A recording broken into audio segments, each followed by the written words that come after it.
Nakapaghanda ka na ba sa darating na retirement mo? Kaya mo na ba na mabuhay ng mga 10, 20, 30 or 40 years pa sa mga ipon na naipon mo na? Ayan ang ating pag-uusapan ngayong araw na to. Paano mo ba paghahandaan ang retirement mo? Paano mo gagawing pinakamasaya ang mga panahon ng retirement? Samahan mo ako ngayon sa isang makabuluhang pag-uusap tungkol sa paano ko gugugulin ang panahon ko sa panahon ng retirement. At malalaman natin sa usapan ngayon kung paano magiging mas masaya ang mga araw na yan at magiging mas meaningful pa. Samahan niyo ako. Welcome and welcome back sa Crazy at 50. Without further ado, pag-usapan natin ano-ano ba ang mga pwedeng paghandaan bago ang retirement natin. Number 1, start saving regularly. Oo, eto, napag-usapan natin to sa isang video na ito. Ayan, kung natatandaan niyo po yan, pwede niyo pong reviewin yan. Pero ngayon, merong mga bagong tips tayo na pwedeng idagdag para sa paghahanda sa retirement na ito. Sabi dito, start saving regularly. Kahit maliit lang, every month, basta consistent ka, ito ay napakahalaga. Dahil consistency matters. At talagang malaki ang matutulong kapag palagi kang nagtatabi. Dahil sabi nga, anumang sinuksok ay madudukot sa panahon na kailangan mo na itong gastusin. Minsan, sa mga pangailangan sa retirement, hindi lamang para sa pagpasyal, sa paggugol ng salapi sa mga bagay-bagay na pwedeng i-enjoy. Siyempre, importante sa retirement, i-consider natin yung bagay na kailangan din nating paghandaan, anuman ang oras na pwede tayong magkasakit or alam niyo yun, magkaroon tayo ng panahon na magkaroon ng hospitalization or mga emergency cases. Yan. So, yung konting pag-iipon, bawat araw pwede, bawat week, bawat buwan, or bawat meron tayong pwedeng maitabi, pwede nating itabi. Ayan. So, nasabi ko sa isang vlog natin, no, do not put your eggs into one basket. So, syempre pa, magtabi tayo ng iba-ibang mga sobre na kung saan pwede natin doon ilagay ang ating ipon. Ayan. Pwedeng para ito sa pagpasyal, pwedeng para sa emergency, pwede namang para sa good time. Ayan. So, lahat ito ay nagbibigay sa atin ng orderly at panatag na kaisipan para hindi tayo kakaba-kaba sa panahon ng ating retirement.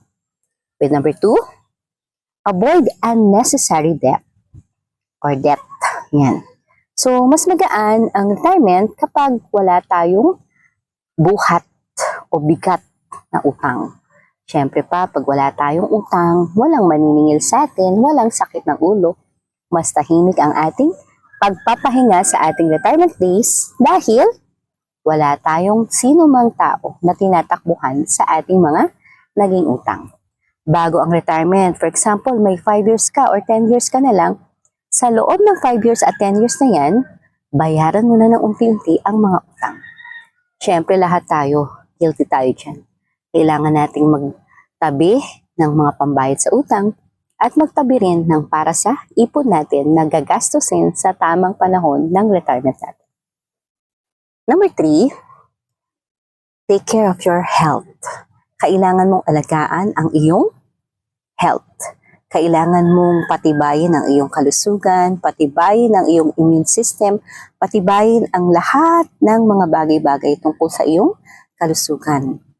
Magpatingin o magpa-check up tungkol sa puso. Yan ay tinatawag na ECG. Ayan. Pwede rin naman na magpa-check up tayo or magpa-ultrasound sa anumang bahagi ng ating organs para malaman natin kung gaano pa ka-healthy or gaano pa ang kailangan nating gawin para maging mas healthy pa sa panahon ng retirement. Dahil ang panahon ng retirement mo, diyan natin gugugulin ang panahon na kung saan i-enjoy natin. Pero pag hindi pinaghandaan, dalawang bagay ang mangyayari. Sana ay maging mas magandang retirement or Pag hindi na paghahandaan, disaster na retirement. Ayaw natin magpahinga or mag-retire sa isang magulo na retirement. Kaya lahat yan ay pinaghahandaan. Ayan. Kaya pala, bago po ako magpatuloy, nandito po pala ako sa tabing dagat. Ayan. Ang ganda ng dagat. Naalala niyo po sa dati kong video, nandun din po ako, diba, sa dagat. So, ngayong araw na ito, gusto ko rin talagang magpunta sa ganitong lugar para maalala nyo na at the end of this journey ng ating pagtatrabaho, pwede tayong pumunta sa lugar na kung saan ganito kaganda. Ganito ka, ayan, ang tabing dagat, ang dagat. Ayan, nakikita niyo po ba kung gaano kaganda ang dagat? Ayan, ang dagat na yan ay isa sa pwede nating maging inspirasyon pagdating ng araw. Gusto nating makapag-retire ng mas masaya at mas tahimik.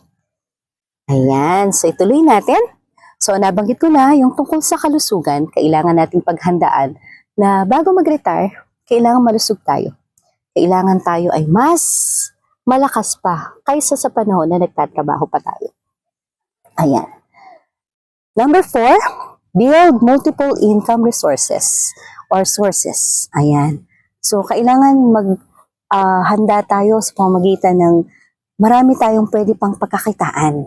Pag nagpahinga ka sa isang main stream ng iyong kitaan, for example, ikaw ay isang nurse or isang teacher or isang arkitekto, ayan, pwede kang magpahinga dyan, pero pwede kang matuto ng mga panibagong pwedeng business venture or pwedeng mga investment, mga schemes na walang scam, investment schemes na walang scam. Ayan, pwede yan. Ano pa, syempre pa, pag multiple ang sources ng income mo, pwede kang hayahay lang, makakapagpahinga ka sa iyong retirement nang wala kang inaalalang mga problema sa pinansyal. Okay, so number 5, learn new skills even after 50. Ayan, ito payo talaga sa atin to na matuto pa ng mga bagong kaalaman, bagong mga skills after 50. Ano-ano yung mga skills na yan? Ngayon kasi usong-uso ang digital skills. Ayan. At hindi man lahat sang-ayon, napaka-popular ngayon ng AI. So, hindi man natin masabayan kahit papano ay pag-aralan natin ano ang pasikot-sikot ng AI na ito or mga digital world. Ano-ano yung mga pwedeng pagkakitaan sa pamagitan ng digital na mga bagay-bagay. Ayan. So, pwede tayong matuto ng panibagong mga skills. Ayan, pwedeng magkaroon tayo ng kaalaman sa virtual assisting. Ayan, pwede tayong maging virtual assistant. Pwede rin tayo maging online. Alam mo yung mga nagtatype lang sa online. Ayan. Pwede rin tayong mga manager ng social media. Ayan. So, napakaganda na habang tayo ay naghahanda sa ating pagpunta na sa retirement age natin o retirement era, kailangang handa rin tayo sa ating kaisipan or mga skills pa na pwede nating mapaunlad pa para maging mas masaya ang ating retirement. Kasi di ba, pagka mas marami kang alam, mas marami kang laban sa mundong ito. Kahit na ikaw ay 50s or retirement age na. Sa bagay, alam nyo, dami ko napapanood ng mga retirement vlog. Nakaka-inspire yung mga lolo at lola natin na 70 na, diba, 65, minsan 75 na. Nagsisimula silang mag-vlog, diba? Ang saya kasi kaya pa nila. Kayang-kaya pa talaga. So, pwede nyo i-consider din na mag-vlog ng inyong buhay. Ano yung mga napagtagumpayan nyo sa buhay? Ano yung mga napaglabanan yung mga problema na sa huli, nanalo ka sa laban na yan. Ayan, pwede mo yang i-vlog para maraming ma-inspire ng mga tao. Tell to the world that you already surpassed this challenge and then upon surpassing the challenge, ito ang naging resulta. At kaano ka naging katatag sa mga bagay na dumaan na yan. Ayan. Ayan, napag-uusapan na natin. O nasabi ko na to kanina. Number 6, invest wisely. Pag-aralan ang safe investments like savings, cooperatives, MP2 or retirement funds. Ayan. Dun sa mga nagtrabaho na sa government natin, no, napakalaking bagay pala na may ipon ka na. Bakit? Like for example, sa Pilipinas ka nagtrabaho, napakalaking bagay na may GSIS savings ka. At kapag may GSIS savings, syempre pa, alam mo na ang kasunod niyan. Meron kang pension upon retirement. O, ang saya niyan, di ba? So, yan ang isang pinakamalaking bagay kapag nagtrabaho ka sa government. Or kung hindi man government, meron kang SSS savings din. Oo. Or sa mga OFW naman, nagkaroon kayo ng chance sana na makaipon ng marami. Para pag nag-retire kayo, pwede kayong mag-open ng business and then pwede din kayong umasa din sa mga investment na nauna nyo nang bigyan ng chance na hulugan. Dahil sa paggawa niyan, yung interest pa lang yan tutulong niyan sa'yo para mabuhay ka sa retirement age na kung saan talagang hinanda mo dahil gusto mo mag-enjoy, hindi problema. Ayan. Okay, so next naman ay number 7. Simplify your lifestyle. Ayan, mas simple, mas maganda. Minimalism ay isa sa mga talagang very popular nowadays kasi pagiging simple ng buhay, pagiging simple ng bahay, simple sa mga bagay-bagay. Like for example, hindi ka na masyadong nag-iipon ng mga materials na mga material things sa mga bagay-bagay sa bahay, kung hindi, mga memories lang iniipon mo. So napakahalaga yan. Memories lang iniipon instead sa mga material things na pwede pang ilagay sa bahay. Kasi lahat ng mga na-invest mo dati, ipapamana mo na yan sa mga mas bata. At magiging mas panibago ng realidad ito ng buhay mo na kung saan konti lang ang gamit mo, konti lang ang iintindihin mo, konti lang yung mga bagay na talagang kailangan mong ayusin, asikasuhin araw-araw. Dahil ang mas mahalagang inaasikaso mo ngayon ay yung kalusugan mo at ang sarili mo. Hindi ba? Kailangan meron ka ng magiging routine na kung saan magiging mas masaya ka at magiging mas panatag ang loob mo habang ikaw ay nag-enjoy sa retirement na yan. At syempre, dahil simplify na ang iyong buhay, less stress at less gastos. So, mas stressful kapag marami kang iniintindi at marami kang gastos. So, kailangan bawasan natin lahat ng stress na yan at dagdagan ang enjoyment. Number 8, create meaningful hobbies. Ayan. So, dito naman sa vlog ko na to, sinabi ko dyan na marami kang hobbies na pwede mo pang pagkakitaan. Like for example, di ba, kapag mga age na natin daw, kapag nagtatanim-tanim ka na palagi, alam mo na ikaw ay nagre-retire na. Or nag-i-age na daw dahil nagtatanim ka na, di ba, naghuhukay-hukay ka na ng lupa, ayan, nagpapatubo ka na ng mga gulay, prutas, ayan. So, yan, sabi dito, gardening, reading, journaling, cooking, or ayan nga, maging content creator, pwede. And keeps the mind active and happy. Ayan, so bilang retiree, kailangan mong maging positibo sa mga bagay-bagay na ginagawa mo. Ayan, so pwede ka na mag-journal, umaga pa lang, meron ka ng little me time na pagising mo ng umaga. Nako, thank you po Lord sa panibagong araw na ito na kami po yung iningatan e binigyan ng panibagong buhay at kalakasan. Salamat po sa lahat ng biyaya po na ibibigay niyo po sa araw na ito at sa mga susunod pang mga araw. Pagkatapos ay i-journal mo na ang mga bagay-bagay na gagawin mo for that day. Siyempre pa kung ikaw ay mag-garden, kung ikaw ay magluluto ng masarap na recipe, kung ikaw ay maggagawa ng isang project, ayan. And then at the end of each timeline na natapos mo yan, i-double check mo na lahat-lahat. And then you make something special at mararamdaman mo na wow, ang saya, nagawa ko to. Ayan, so looking forward tayo dyan sa project na yan na gagawin. Alright, so number 9, strengthen relationships. Ayan. So, strengthen, ibig sabihin, kailangan mong patibayin. Kung matibay na noon pa ang iyong family, ang friends, ang community, ayan.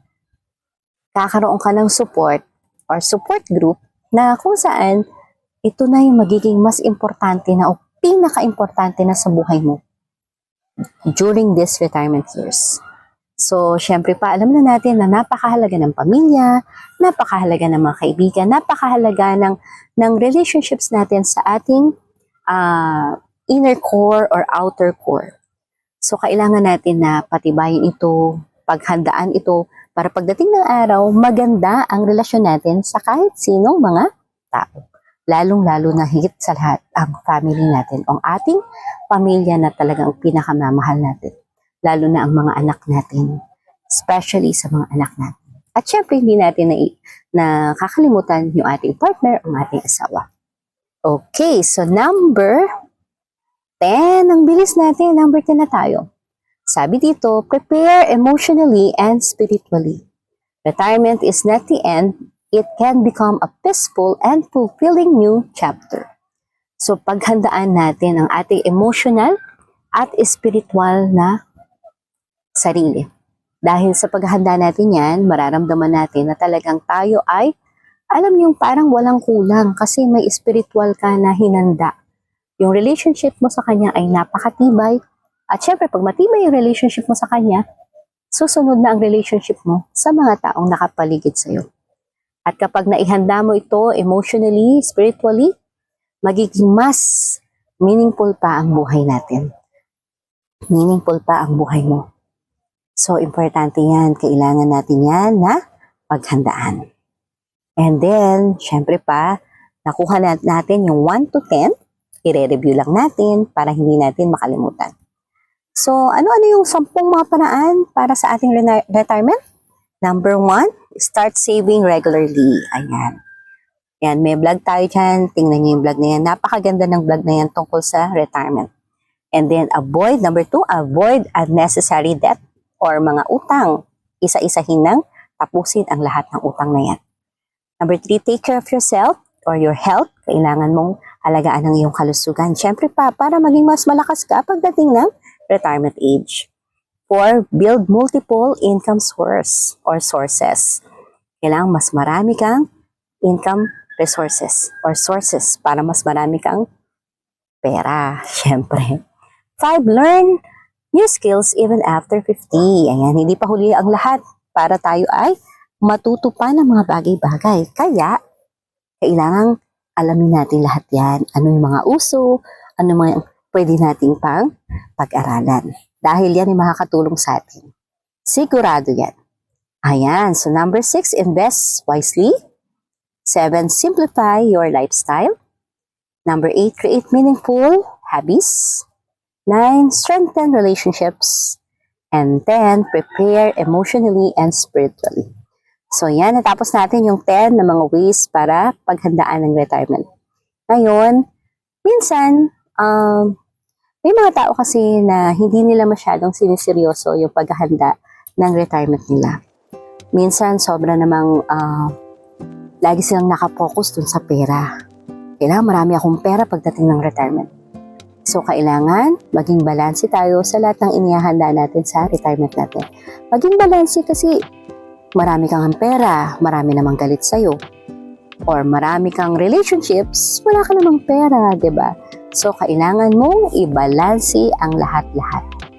Pagiging balanse ay nagbibigay sa atin ng kakayahan na isaayos ang mga bagay-bagay, hindi lamang para sa ating sarili, 'di ba? Hindi lang para laging sa sarili natin, kundi sa mga taong mahalaga sa atin.